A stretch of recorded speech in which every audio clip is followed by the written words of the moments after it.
17 people were killed in the Parkland shooting, and one of those victims was 35-year-old Scott Beagle, a geography teacher and cross-country coach. I'm honored to welcome back Scott's mother, Linda Beagle Schulman. Linda is the founder of the Scott J. Beagle Memorial Fund. Linda, I always appreciate you being here, and it's a shame that it is usually centered around something the president is saying about gun violence, which is coming from another mass shooting. You just heard the president right there. I guess, first of all, what did you make of his remarks? He talked about the Michigan State University shooting. He talked about Parkland, and he talked about gun violence. And once again, bringing up the fact that he's pushing for various pieces of legislation. Well, I welcome his comments. I agree with him. We must end this epidemic. It's really a pandemic of gun violence at this point. I wake up every day. We wake up every day to another shooting.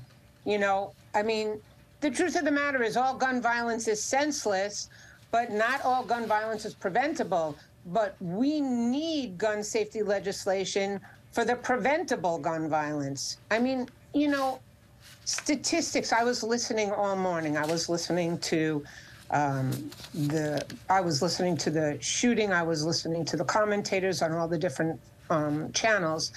And the bottom line is the majority of us on both sides are in favor of universal background checks. There are statistics for this, for red flag laws, for the assault weapons ban.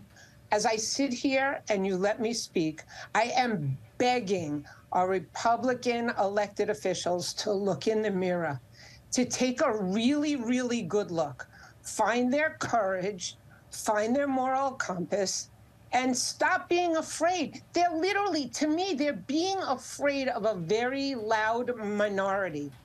And we all know how to stand up for what we believe. They need to stand up to that loud minority. They need to do what they know is right. They need to find that courage, because if they do what's right for all of us, we all want to be safe. We all have the right to live without fear, and they can give it to us. They will be reelected. We are the people who elect them. I mean, we hear all the time, this one's worried about being elected. This one is playing to the base. Play to the American people, I'm begging you. And it's so many things. It's mental health, it's gun legislation, it's education, it's training. I mean, there are so many aspects to this. It's not just passing one bill and everything's going to be fine. And you have been watching everything that's been going on since 5 years ago and what happened at Parkland. No doubt, this is another tough day for you, not only thinking about 5 years ago, but what we saw overnight in Michigan. So, when you yet again hear about another shooting at another school, I mean, what does it do to your head, to your heart, and just your motivation to keep getting your voice out there via your platform? It enrages me. It really does. I sat there this morning and I listened to one of the trauma surgeons talking about the victims that were brought in, the children that were brought in, the people that were brought in.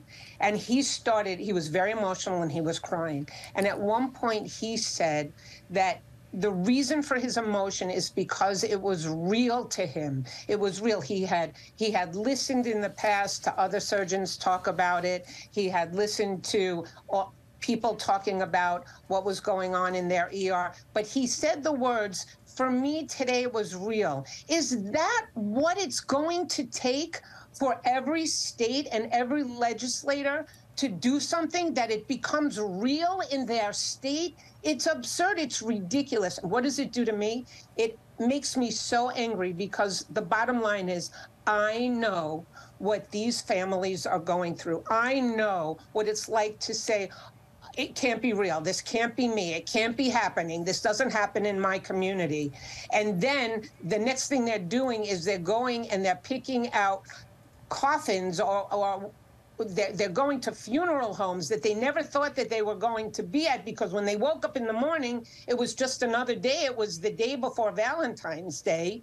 Okay. And then they're going to have their funerals. Everybody's going to be there for them. And then all of a sudden, in a couple of weeks, when the dust settles a little, okay, and nobody's talking about it anymore because there's going to be something else that comes up to talk about, probably another mass shooting at this point, that's when you wake up in the morning and you say, oh my God, this is real. Do I have to do this? I know that feeling, and I feel it every single time there's another mass shooting. And this is the next question. As you feel those emotions, as you process yet another shooting, and it takes you back to what you experienced 5 years ago, what do you want to see from Congress today? You know the talk is it's going to happen again. We're going to hear more testimony. There'll be more hearings. We're going to talk about legislation. There'll be other proposals. So today, as you think about where we are to this point when it comes to seeking action from our lawmakers, as you say, we desperately need to continue to put pressure on them. What do you want the conversation to be today? You know, thank you for the question, but this is the same question that we get time and time again. What do we want them to do? Whatever they're doing is not working. Bottom line, it's not working. I think it's Einstein who said, if you do the same thing over and over again and you get the same result, there's really something wrong. It's a little bit of insanity. Well, maybe that's the problem. Maybe everything that we're doing over and over again is not working, and it's time to do something new. Maybe we ought to try passing some federal legislation and see what happens for that, because maybe that's the only way. And I must tell you, okay, the bottom line of the whole thing is we, the people, need to put so much pressure. We can't just say it doesn't happen to us. It does. Every day it's happening somewhere else. We beat that tobacco industry by showing statistics, but not only that, showing on the media. The media finally showed people going, I can't breathe. Oh my God, it has to do with smoking. Maybe we need a little bit of show and tell to push our elected officials to make them see what gun violence does to people. You know, Linda, how do you do that? That's a really great point. How do you do that, right? Because I remember those commercials and the former smokers, and how, I mean, they were creepy, and I still have the visuals. How do you, in the middle of politics, when the gun lobby is so strong, how do you get the message across, though, like that? What would you propose?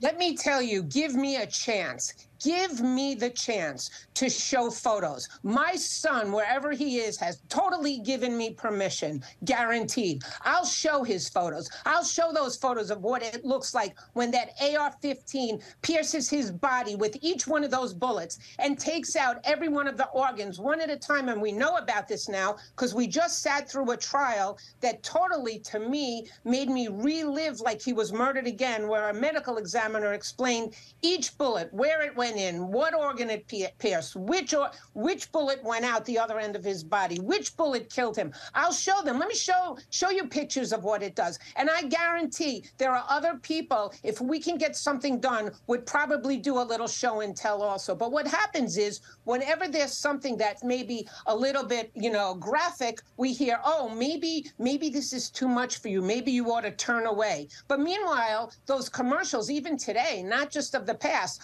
there's one commercial in particular where you see this man and he's breathing or barely breathing. At one point, you say to yourself, enough, I don't want to hear that commercial anymore. But you know what? It worked. We beat the tobacco industry, and we can beat the NRA, because I'm telling you, I've learned a lot. And I learned when the NRA many years ago, they weren't who they are today. It wasn't all about money. And if that's the case, then let me ask those elected officials, what's more important, your money, your reelection, or the life of your loved ones? Because sooner or later, it might come around. And if not, it probably will come around, and it's going to touch you. And it's going to become your reel, like the reel it became to that surgeon. And I'm sorry that you hear me so angry, but I am, because we're doing the same thing over and over. So we must all be pretty much insane, because that's what I think that's the definition of insanity. You do the same thing over and get the same result. You know, we talk about the gun legislation, but mental health as well. I just heard how you would use the power of pictures and the reality of what happened to your son to make the point of what guns can do, especially in the hands of people that shouldn't have them. Okay, now, how do you get the message out about mental illness? Sometimes that is not only are people, do they ignore it and in the dark about how big of a problem it is, but how do you get that across to somebody, just the daily impact of mental illness and these cries for help until it comes to a point where they're going across a school campus or renting a truck and driving people over down the street. I'm just thinking of all the stories we've been covering in the past couple days, and it all comes down to people struggling with mental illness. Let me ask you a question. When it comes to gun violence, what's the one thing that is always there when it comes to gun violence? What's the one thing you can count on? There's a gun. Okay, so let's take away, I don't want to take away anyone's guns that own them legally, okay, that have gone for background checks, that own them legally, that have, you know, maybe taken classes to learn how to use them, that have safe storage. I'm not looking to take away anybody's guns like that. But I am looking to make sure that we do have those universal background checks. And people maybe should learn and go and learn how to use those guns. And assault weapons, get rid of those. Because even no matter what, any case of mental illness, whether it's a suicide or they go like to the school and shoot up a school or go to a movie theater. In every one of those cases, there's a gun involved. So maybe we ought to, you know, do something about legislating so that the people who own guns own them legally, as opposed to, I mean, I hear Ron DeSantis saying that in Florida, they should have concealed carry and you don't need a permit. What are we doing? We're going from the wild, wild west from a million years ago to the wild, wild southeast. Are you serious? Give more guns out, let people have more guns, and that's going to end the pandemic of gun violence. I think people need to reevaluate. And I just hope that those of us who are not elected officials and those of us who have voices, and especially those people who say, oh my God, there's nothing we can do. Look what's going on. There's a lot we can do. And yes, look what's going on. And if we don't do something, it's going to continue to go on. I want to talk about your foundation. You named it after your beautiful son, Scott. It sends underserved kids impacted by gun violence to summer sleepaway camps. Tell us about the foundation and just the joy that you have experienced and that you've witnessed sending these kids to camp, Linda. Yeah, the Scott J. Beagle Memorial Fund was established 2 days after Scott was murdered. What we do, our mission is to send at-risk, underserved children touched by gun violence. And let's face it, every child today in America has been touched by gun violence, even just doing lockdown drills. But sending at-risk, underserved children touched by gun violence to summer sleepaway camp. Sleepaway camp was Scott's passion. He went from the age of 7, went up for 28 years. He'd still be going. He went till he was 35 and murdered. He actually went into teaching so that he could go back to sleepaway camp. We give these children, we take these children from homeless shelters, from single family homes, from domestic abuse, violence homes. We take these children, we send them to camp, to summer sleepaway camp for 2 weeks. We actually let them just be kids. They can just be themselves. They go away, they get on a bus. My husband and I are fortunate enough. It's the best part of our year is when we get to, we see most of the kids off on the bus. We go up a few days later and we actually see them interacting. They learn, they make new friends. They interact with all different children from different races and ethnicities. They learn to eat healthy. They learn to share. They learn to trust. We give them hope. We started the first year we started with 54. We gave out 54 camperships. Those same 54, it's not a one-off, those same 54 get to go again the following year. And we added to those 54, actually the year after, because we had the year of the pandemic where we gave a $25,000 grant to do remote camp with one of the camps. But the year after, we sent 165 campers to camp, and it was the same 54. We had 165. Last year, we sent the same 165. We added to it and sent 212. I think altogether we've sent in the past 5 years, we've sent 431 children to Sleepaway Summer Camp. And it is amazing. I go up.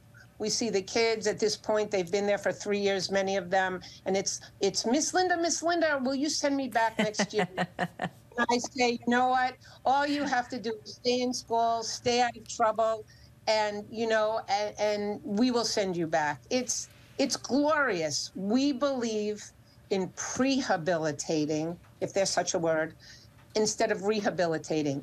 I want to get these kids, and I want to start them young so they never end up in the justice system and they don't have to be rehabilitated. We believe in prehabilitating.